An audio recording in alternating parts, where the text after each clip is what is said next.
Guys, so Shadow's owner asked me to kind of work on blanketing with her. We don't blanket our horses, so I have no idea what she's going to be like, but I'm going to show you what I would do to kind of introduce it to her and see how she handles it. And yeah, hopefully we can get her through this and stay really calm. Shadow does have a tendency to get worried really quickly, so a lot of the things I do with her is just reassuring her that we're going to go at her pace.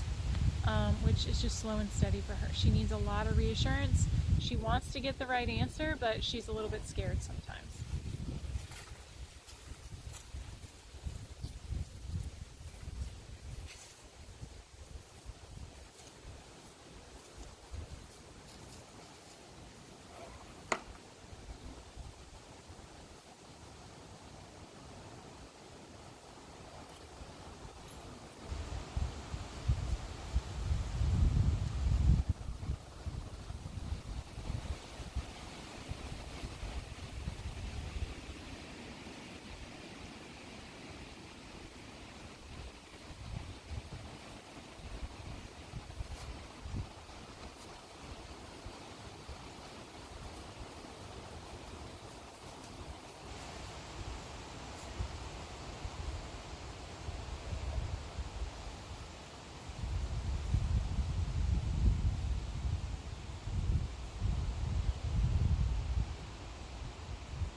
So clearly this blanket is way too big for her.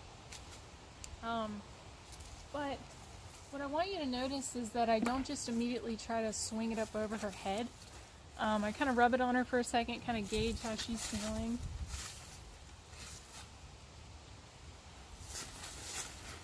Now she's just trying to show off. And I'm not going to clip it, you know, if she takes off, it'll just fall off. Yeah, just reassuring her that it's all okay. If she had been shying away and running backwards trying to put it on, then I would have just started where she was comfortable and then slowly but surely got it over her back. So you don't have to do this with a blanket. You could do it with a towel. You could do it with a tarp. Anything that's very movable for you in order to work with the horse safely.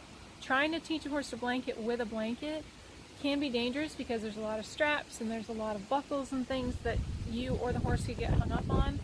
So I would recommend doing something else first and then the blanket. But Shadow did really well, so yeah, I think her owner would be pleased that she's starting to learn some more emotional intelligence and she's learning how to stay calm and to trust me, and it's just making everything that we do easier and easier. So there's a couple things I want to note here. I do not ever try to do this kind of stuff in a enclosed like barn or stall. Always try to do it in an arena or some sort of round pen of some kind, so that if the horse does panic and takes off, you're in a controlled environment and they're not going to get hung up or hurt on anything.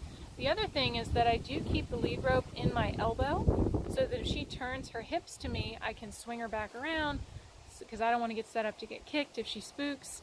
But I'm never ever making contact with the horse's face unless I need to. And by need to, I mean that they try to turn their hips towards me, they start to panic, right? I just need to reassure them, point your nose at me.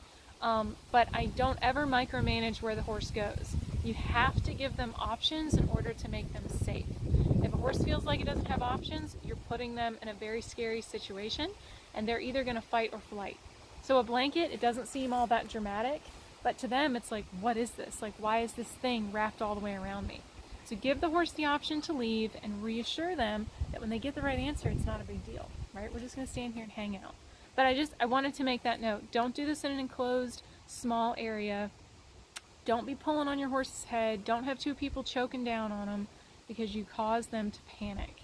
And just give them the choice to leave or not, and then slowly work through it. So keep that in mind. Stay safe. That's always what I care most about.